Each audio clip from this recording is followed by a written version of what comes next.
Hello, welcome to the channel. On this video I'm going to break down the basics used by Adam Ray and Shane Gillis when they are in character mode, when they are doing their impersonations. Now, even if you don't perform impersonations, this video is going to be beneficial to you if you are performing comedy, because even if you don't believe you're playing the part of a character, you're a little wrong. Every time we go on stage, we are playing a fictional version of ourselves. And we want to exaggerate on all of the small aspects of our personality and get more laughs from them. Exaggeration and staying in the moment with staying on point with topics and the punchlines equals laughter. All right, I'm going to break down exactly what that means using quite a lot of clips from each of these comedians. And we're going to start straight away with Adam Ray as Dr. Phil. And you fucking came in ready to just fucking squirt everywhere. Yeah. Yep. So I'm impressed by that. You also were real racist real fast, and that was a little, that's always enjoyable. Yeah. Sam? He's just stating a sentence like Dr. Phil would say it, right? And then he's adding a word like flub up, and later on he mentions coming on stage and just squirting. Like, it's absolutely absurd. It's nearly grotesquely playful in its nature. And how does he finish? It's almost, now he's riffing on stage, right? But he knows the areas he's going to stay in. He knows the character on how far he's going to go on topics as Dr. Phil. But just because he's playing a character, you're not, it doesn't mean you shouldn't have a complete understanding of the character you play on stage and how far you're going to go. Okay, I'm going to interrupt here very briefly and say, if you are a working comedian out there and you want to benefit, I have the perfect service for you. I am offering a positive feedback of your performances. I will check out a performance up to 10 minutes long, and what you will get is you will receive a 30 to 40 minute critique from me, pointing out all of the things you are doing correctly that you might not even be able to see yourself. I've been doing this 24 years. There's not a comedian I cannot help out. So if you are interested in that service, drop it into the description box. I will also put it on the comment. I'm going to put the email address. Email me, I'll send you back all the information necessary. And it's also a fantastic way to support the channel. All right, let's get back to the video. And I feel that this bit, as subtle as it is, I feel this little clip has a beautiful punchline at the end of it. In which case he says something about the racist line, right? He brings up "and you went racist" really quickly. And, you know, we appreciate that. What a ridiculous thing to say. And then he immediately goes, over to you, Sam, or whatever he says. He's Sam. He puts all of the focus on someone else as if they have something to say, as if they're going to take the ball up off the just after the fact that he said, oh, you went really racist very quickly, and we respect that. The absurdity of passing the ball when the energy is that tense makes for an absolutely beautiful punchline. So what in your writing, how can you implement some of the playfulness and the absurdity? You don't have to go shocking. If that's the kind of comedian you are, that's fine. And if it's not, that's fine too. The method in which he gets there, you can apply into your own comedy. So can you lead the audience down a path on how you are being perceived, which is what he is doing here as Dr. Phil. How are the audience perceiving him to be Dr. Phil? So he's staying in the arena of what Dr. Phil would say. He takes one word every now and then and puts it in, like the idea of you coming up here and squirting all over the place. It's absolutely playful, grotesque, and absurd. And he's putting it on Dr. Phil, but you can do the same thing in your comedy. Do people believe that you have the job you have, and can there be something absolutely absurd as to why you like that job? Or do people think you have a certain kind of a personality and you don't have that personality because of an absolutely absurd part of your personality that you have instead? Or are people correct about you apart from this one thing I like to do, which is boom, hit them with that? These are going to be all the same techniques that Dr. Phil is using here. All right, let's move on to clip number 2. Now, I want to highlight, when it comes to Adam being Dr. Phil, and when it comes to Adam being all of his characters, he has an understanding of how far he's going to go as that character. And I feel the reason I started off with Dr. Phil was I feel when he's Dr. Phil, he has a much wider scope as to what he can get away with. He can go further away from the character of Dr. Phil. Now, I will state one thing here that's outside of the talent of the comedians. The makeup is done to perfection, and because the makeup is done so well, because the production value is so good, I feel, might be wrong, but I feel, therefore, you can go slightly further afield. You don't need to get it correct all the time, because it's all if you were to go so far, it's almost like you can get away with not being the character. So I just want to highlight that for very briefly, because a lot of us don't have the ability just to get away with the production costs that these guys have. Okay, so with that being said, he does have an ability to go a very far distance away from the character, and I want to point out this clip as a really nice example.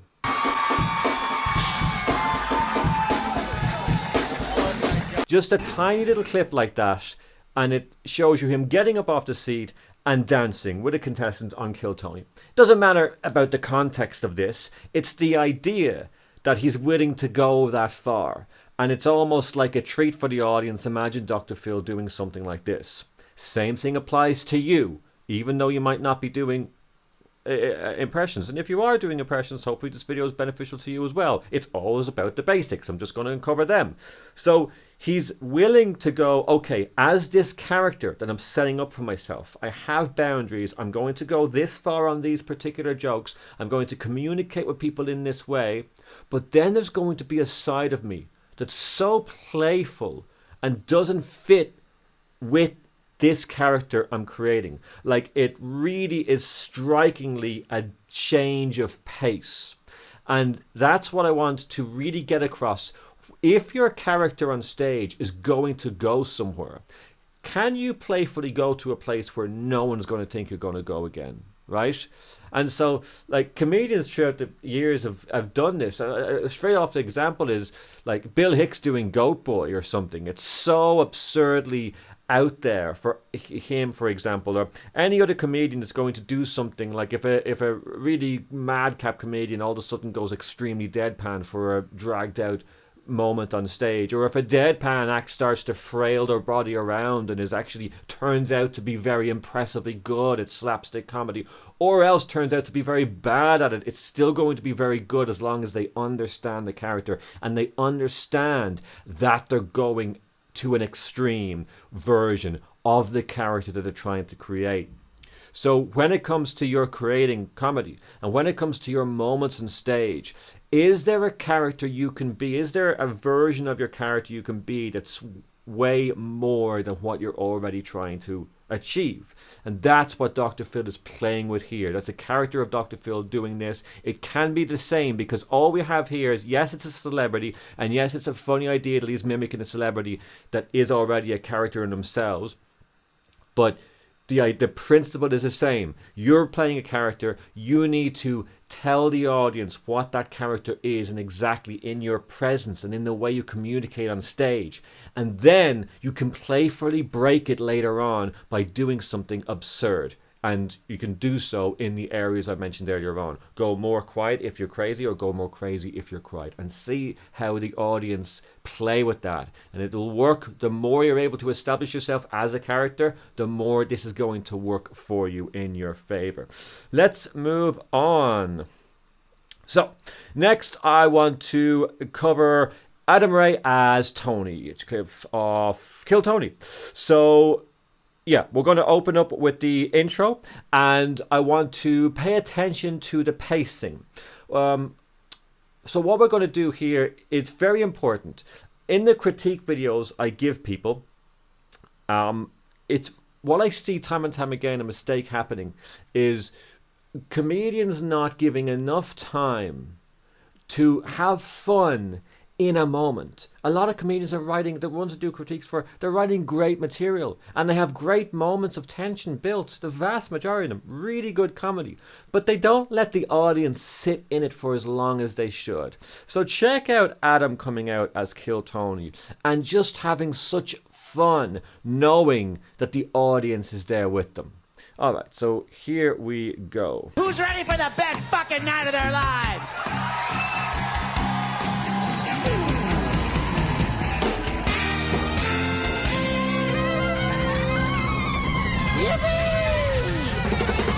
Oh my God.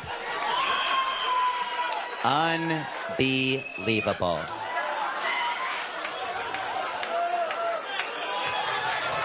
Yeah. Yes. Fuck yeah. Fuck yeah. Who's ready for the best fucking night of their lives?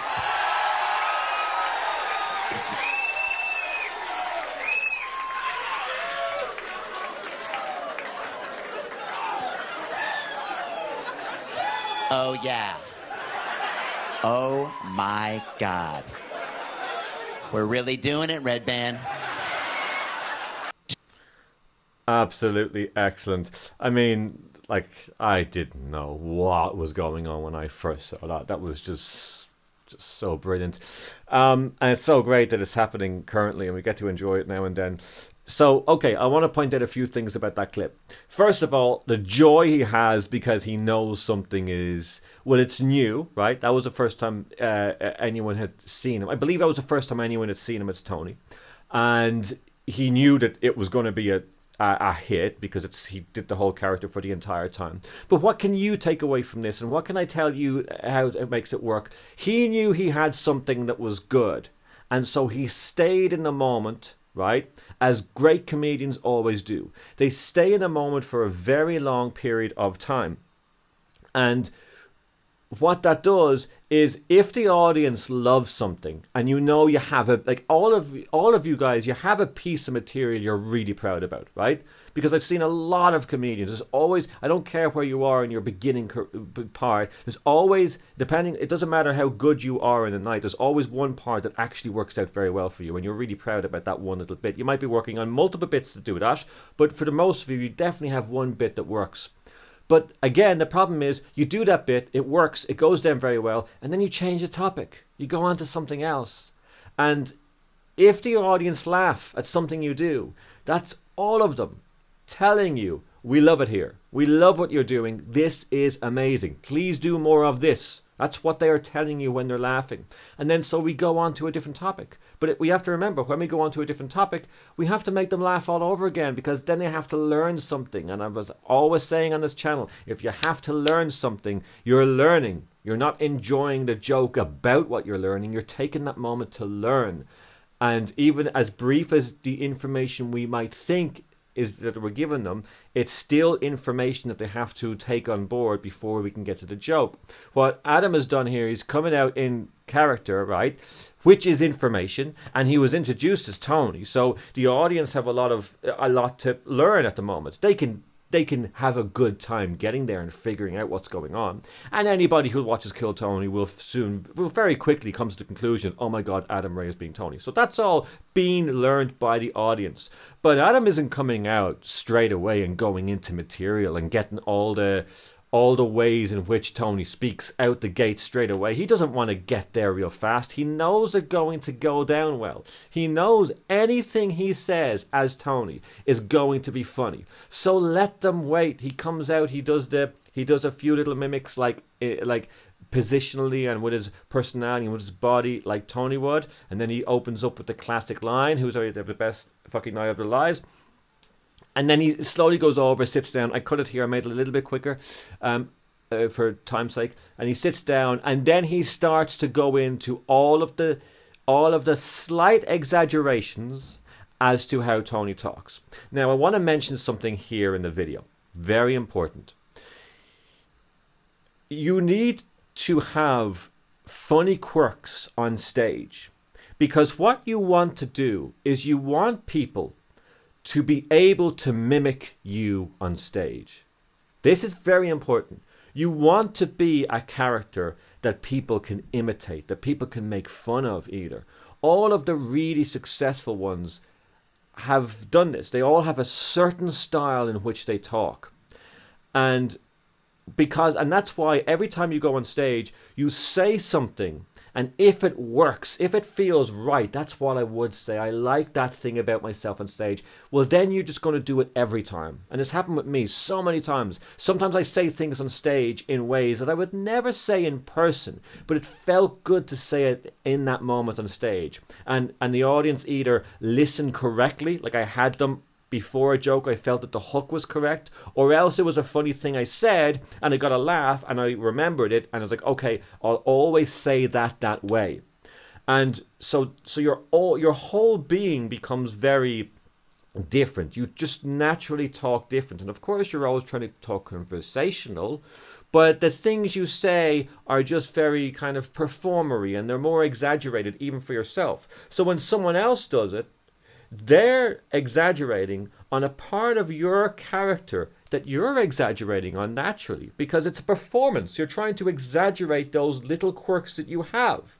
Like Tony wants people to make fun of the way he says unbelievable and all those kind of things and the catchphrases that he has, because that's going to get you to remember who he is. And the more he can make those moments be about his character, or the more anyone on stage can make themselves relatable in the way that someone might be able to mimic, is going to be the most relatable character. Like, you know, the classic characters that Al Pacino has played over the years, or Robert De Niro. Like, you can probably have a pretty good attempt at mimicking those characters because they just stand out so well. Well, the performers in front of the camera knew exactly what they were doing. They knew they had to have these things that can be taken by other people and shared around. And that's really how you get worldly famous. And so you create something that anyone can remember. This is what he's doing here. And he's leaning into an already fictional version of Tony. Absolutely brilliant. And he's teasing a couple of things. We're learning, when he sits down, we're learning a little bit about his exaggerations on Tony. But now, check this next clip out, because we're going to go overboard. And we are going to really start exaggerating. Two of the greatest comedians you've ever seen tonight on the panel together, next to each other, in Austin, on the panel, together. On the panel, next to one another, ready for comedy on the panel, together. Tonight, on the panel together. They've been here before, and they're back. Ladies and gentlemen, I present the great and powerful Ari Shaffir and Mark Norman. Okay, absolutely excellent. That's how you exaggerate a character. He's sitting, like, he's really playing at the audience's level. He's really paying attention to when he exaggerates something, are they still with me? And then if he exaggerates and he stays on one point and he furthers the punchline and keeps on digging at that punchline and they're still laughing, but then the laughter dies out and he digs one more time and the laughter comes back. So that's the way of going, okay, they're still here. And so there's a secret in performing on how many times you can do something before it's not funny, but it kind of gets longer and longer the more you do it. And what I mean by that is it's very obvious when you do a stunt. Like, let's say you were to do a particular juggling stunt, and this is true for comedy as well, but in terms of the example, I'll give a juggling stunt. Let's say I used to do a lot of fire juggling and stuff like that. Let's say I had to do an impressive trick with the fire, like whatever juggling thing it was. And let's say I didn't want to get it right on the first time, because if you get it right in the first time, fair enough. But this is the same as if he just did that a little tiny bit of exaggeration. You're not really milking the audience for what it is. It's called exaggeration for a reason, right? We really want to milk it. And so if I was to get the particular trick right on the first attempt, it would get an all right round of applause. It would get an all right reaction. But if it's such a good trick and you get it right in the first time, it makes it look like, oh yeah, it's no big deal. He just did it. He built it up really for a big long time, and then he just did it straight away. Oh, well done. And it's almost like it's nearly, you're not given enough uh, power to the bit. So what you want to do is you want to get it right in the third time. You want two mistakes and get it right in the third time for finally that big moment. But here's the thing. Let's say you don't get it right in the third time. Well, it's about the 7th or 8th time you want to get that right, which is very odd. And then if it's not the 7th or 8th time, let's say you happen to miss the 7th or 8th time, well, then it's about the 15th time. And so if you get it right, the audience just lose their mind. But if you get it just after the energy is built up again, you don't want to get it right. Because now, he finally got it. You want to wait for that tension to build and go, oh, he missed it again. Oh, he's doing a few more tries. Oh. And every time now and then you do a little something different in order to get it right. So that's an extreme example on why you sometimes see at circus or whatever, someone getting it wrong and then all of a sudden they nail it. In comedy, it's the same. What Adam is doing is he's listening intently and he's playing with the audience. If they laugh to the first 3 times he repeats himself in different ways before bringing the guests out, and then if they stop, he'll laugh after the time he says it without a laughter. And he's in safe ground because he's talking over their laughter the entire time. And so and if the laughter goes down, he'll just stand up and he'll bring them out. But he doesn't need to do it because the laughter is so consistent. So he's just going to keep digging that hole. And he's kind of playing, I think he kind of goes on to about, 13 seconds or something, which is a long time to repeating one style of punchline, which is an exaggeration on what someone else has said. But, again, I can help you out with your writing. What can you exaggerate? Can you exaggerate some frustration you have and write the thing that frustrates you in different ways? Give different examples. Or what other thing is it like? Can you connect 2 absurd things together and then connect another thing to it and then connect another thing to it? Can you double down on punchlines? Can you write more punchlines to your already existing joke that you have that works out really well in the set? You think, I got this joke, it works out really well. How can I do a tag onto it? How can I do 3 punchlines? How can I do 4 punchlines? Can I write 6 punchlines to this bit and really keep hammering the audience and see if I can continue that laughter throughout? So all of these moments that we're seeing here done by the best, we can implement immediately into our own way and give it a go. Is it going to work immediately for the first time? No, it shouldn't. You should have to work at it and get good at it, and you will if you start implementing these really basic, cool tricks at the very, very beginning. All right, what have we got next? So we've got the exaggeration, and now what I want to move on to is introducing the character of Joe Biden. Adam Ray as Joe Biden coming out on Kill Tony, and we are going to see yet again just how much time he allows to pass. And this is absolutely beautiful. You can do better than that. Make some goddamn noise for your president.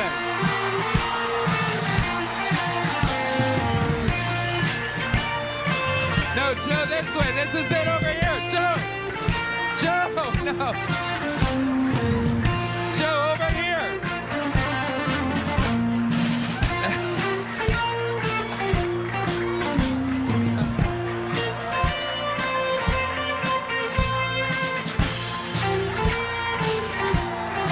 Wow.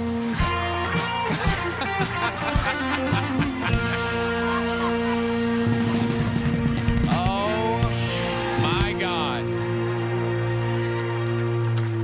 Unbelievable. This. My fellow Americans,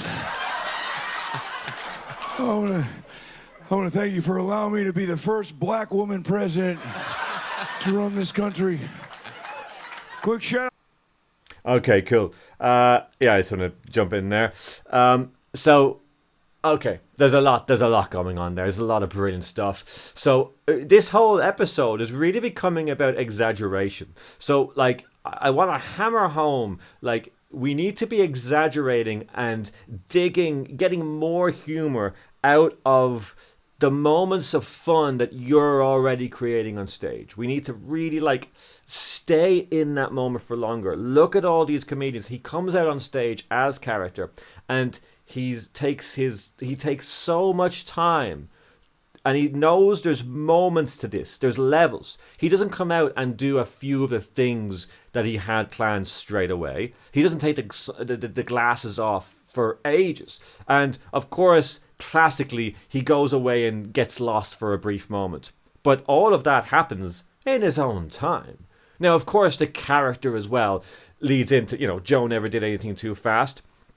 But the point here is, it doesn't even matter if the character that you're going to become or impersonating, it doesn't matter what the realism is. The fact is, everything should be slower on stage, right? Now, I know your patter should be slower on stage. You should talk slower on stage. But when people say slow down on stage, I think that has like kind of come from the idea of everything should be slower. It's not just your patter. It's when you go into talking about something, let's stay there for a moment and don't just mention it, do the joke, and move on to the next point you have to make. Let's make more jokes in that moment. Like, here's a perfect example in a physical form. Walking on stage, and he's got a couple of things he can do, right? He can get lost. He can finally take the glasses off after a moment, and he can do the smile. All of these things happened in their own area. They happened in their own moment. There was nothing else going on in that brief moment around it.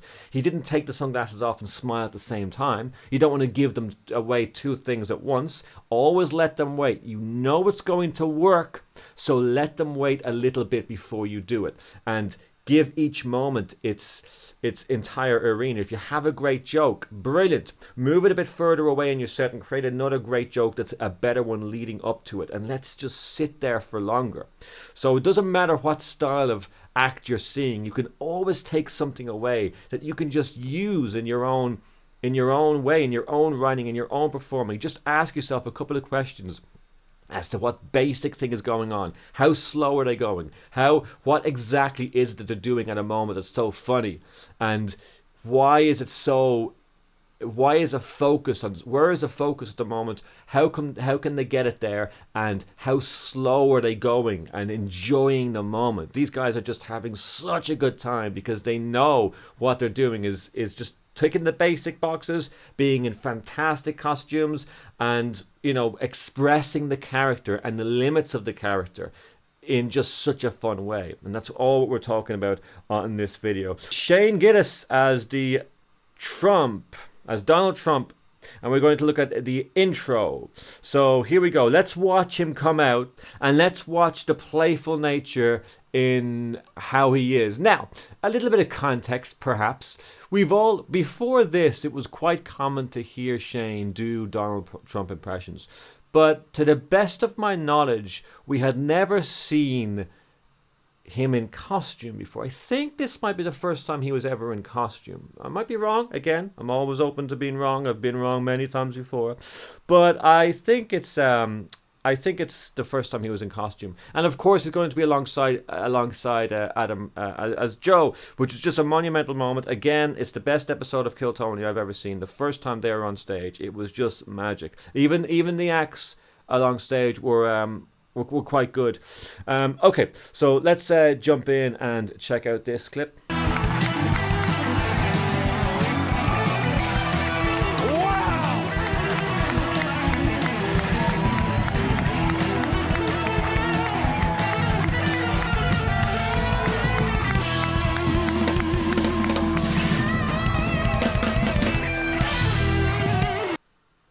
Okay, all right, let's talk about it.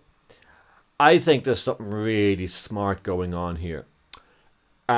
You have something, so you go subtle. Now, I'm not saying Shane's subtle. He's in incredible makeup, and we know it's going to be. He's a larger than life guy anyway.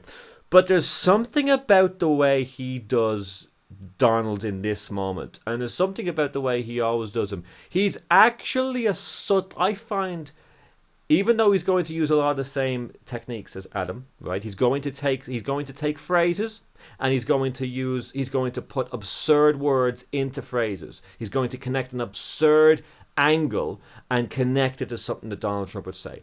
And that's nearly the way you're going to see all impressionists doing any character, right? They're always going, the topic is going to be something basic, and they're going to connect something, usually something like sexual or and grotesque in nature. That's usually what happens, although not always.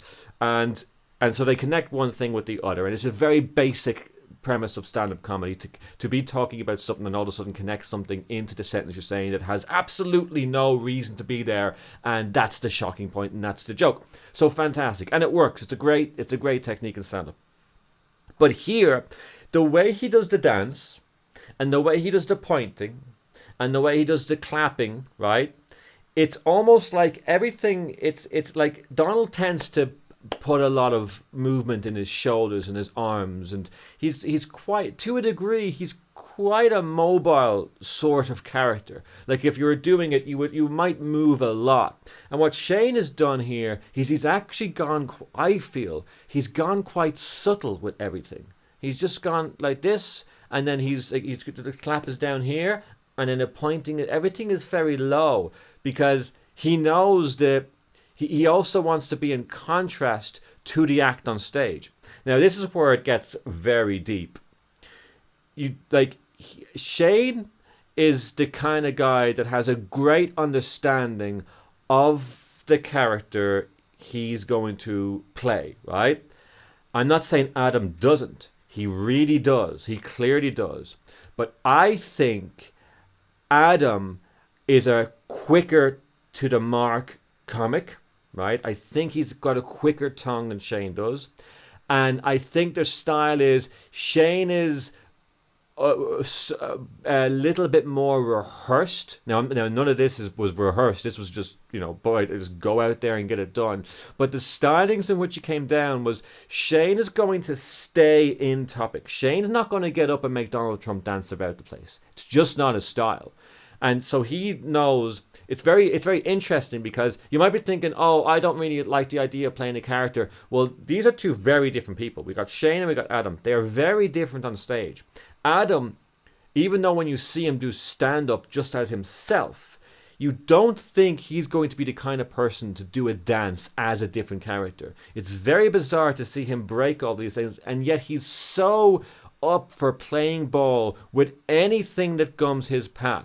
Shane doesn't seem to be that sort of comedian. He seems to be the comedian, like most, that goes, no, this is where I'm happy, and I'm going to do this. And so I think he's subtly playing down the role as to let Adam be the crazier, let Adam go on a longer leash. You know what I mean? Because you don't both want to come out on stage and start all guns blazing. You want one to be centered. And so I feel in this particular clip, I feel Shane as Donald Trump has been more centered and by the book, and let's do Donald. And that way Adam can be crazy. Adam can have the smile. Adam can get up and do something. He can go next to someone else. He can have a dance. And that is a great natural ability of understanding teamwork in the moment. Two absolute beasts on stage, knowing immediately what their role is. How can you implement it to your own? So again, are you going to be very much by the book, like a method of the stand-up comedian persona character on stage? Again, you need to know where your walls are, where your boundaries are. You need to know how far you're willing to go on particular jokes. And once you know that, the audience are going to have an understanding of when you are being subtle. It's quite a magical thing. You should literally have notes written down on your character and how far you're willing to go on things. And I guarantee you, if you start implementing that, people are going to be able to understand things about the smaller detail of who you are on stage. Just like we can point out on this video with these two absolute beasts. So let's finish this video up by far the longest video I've probably done on this channel because I like to overrun things to hell these days. I just want to point out this absolutely excellent clip that went viral, and we're going to finish on this, and it's a clip when Heidi walks onto stage and she leaves, and Shane Gillis as Donald Trump has something to say about it, and this is just absolutely excellent. There's the lovely Heidi, everybody. Oh, hey. What a great lady. I talked to her backstage, and wonderful woman. The tits are real. Excuse me. A lot of people are saying her tits are fake. They're not fake. I touched them, and great tits, wonderful tits, American tits, and that's the thing that we've lost under this administration. Where are the American tits anymore? 4 years ago, there were American tits. Now there's no American tits. Mexican tits. Mexican tits are streaming up the border. No one's stopping it. Fentanyl tits. Fentanyl. Okay. One shock and you're dead. Can you believe this? This would never... Unimaginable what's happened to this country. We're fine. Hey, I smelled her tits too. They're great. Boom. All right. I mean, like, the reality is, like, you're not going to get quicker. I don't think you're going to get quicker than Adam Ray. I just don't think there's a comedian out there at the moment when it comes to like quickness, talking to the audience, and also doing impressions. Like, he's second to none. Shane Gillis is one of my favorite comedians at the moment. I probably prefer Shane Gillis as a stand-up for sure. But this is just two people at the absolute top of the game, to a level of impressionating characters that I don't know if I've seen the likes of it before. We've seen greats, but this is really a class. In my opinion, it's a class in its own. It's really, really, really top class comedy that I'm just so thrilled to get to watch and get to break down for you guys. So, I mean, like, what happened there? Again, it's just the basics. He's saying all the things that Donald Trump was saying because he's leaning into slightly exaggeration, the things that Donald Trump has exaggerated already about his character. And what's he doing? He's moving in the word tits into where, it shouldn't be. And then he's saying, okay, in his mind, he's very quickly, because he's riffing, he's very quickly going, what can I say about them? And he goes, oh, great, American tits, great. And what's coming up now is Mexican tits, and of course the accent and the way he punches that, the way he gets behind that with his voice, impersonating Donald Trump is everything as well. So again, it's the way you say the punchline and you push it. He didn't just say it. He didn't just say Mexican tits. He went Mexican. He really put that emphasis on, and it's all of these things that contribute to the end goal, which is the giving the joke the lifeline it truly deserves, which is just, like passing it like a bloody bomb into the audience because it's just going to explode because, well, they're the best at doing it in a game. Okay, look, exaggerate on the moments that are already working for you, all right? Give them more of that joke in your set that's working. Figure out what character you're going to be on stage. Find out how it is that you come across the audience. Pick a couple of those little traits that you have that are telling of your personality and lean into them. Become the perception the audience have of you and stay there and have fun doing so. I am in bits after making this episode. I really hope you've enjoyed it, and I hope you've already subscribed. It means a lot to me. And I'll see you on the next episode.